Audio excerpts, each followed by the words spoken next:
Talking about oil, let's take a quick look at stocks at this hour. See, they're all lower. The Dow by about 375 points. Some of this news we're going to talk about with regard to the banks might be having an impact in the final hour of the Wall Street trading session. I'll bring you the closing bell at the top of the hour. Now, what's going on with the banks? Well, just moments ago, to add to everything else, Iran made a claim. The foreign minister of Iran said that the country's oldest bank was bombed, and said it was bombed while it was full of employees, and put that out. It's on social media right now from the foreign minister. He also is promising payback of some kind, and that is all part of a kind of scary and emerging trend we were going to talk about anyway. We've been watching it throughout the day, really from here in Dubai. Citibank earlier today evacuated the office that has long served as its Middle East headquarters. It's here in Dubai. They cited heightened security concerns. There were some other banks that made similar moves because Iran had already identified these firms as potential targets. And earlier today, I spoke to Jon Gambrell, the Associated Press news director for the Gulf and Iran, and that's actually how our conversation started. So one of the newest developments, John, are these reports that Iran might go after banks or other financial institutions. From your reporting, what do we know about this, if anything? Yeah, we heard from the Iranian, basically their central command for their military, and they said this is coming after there was an attack on Bank Sepa in Tehran. That's associated with Iran's military. It's sanctioned by the United States.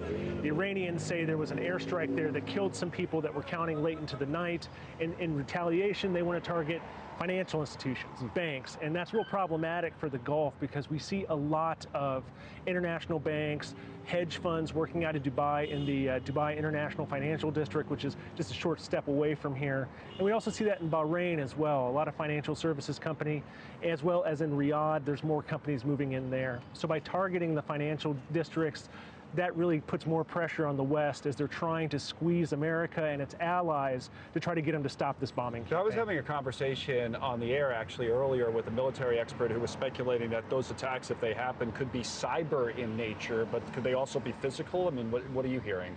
Yeah, I mean, physical could be really where it's at because we have seen these ballistic missile attacks, we've seen these drone attacks, and they have had more success recently with trying to slip in those Shahed drones, the same ones that the Russians are using in Ukraine. Yeah. They're low to the ground, they go underneath radar, and while they do have air cover here, fighter jets and attack helicopters shooting these down, they can slip through, and we did see one strike by the airport and injure some people here today in Dubai. Yeah, well, that's right. That was one of the big headlines from this area. Now, people also see that even though it's much slower, right, than normal, the city is not necessarily closed. People are still out and about.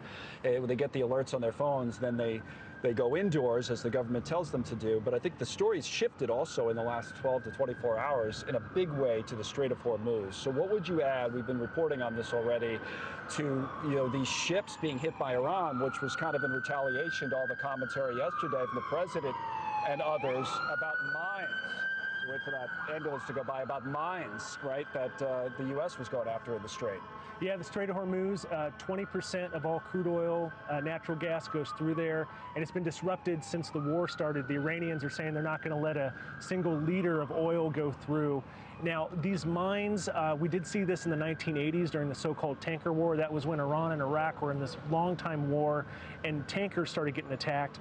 The Americans did escort some of those through. We have heard from President Trump suggesting they could do the same now, suggesting there could be additional insurance cover for these tankers.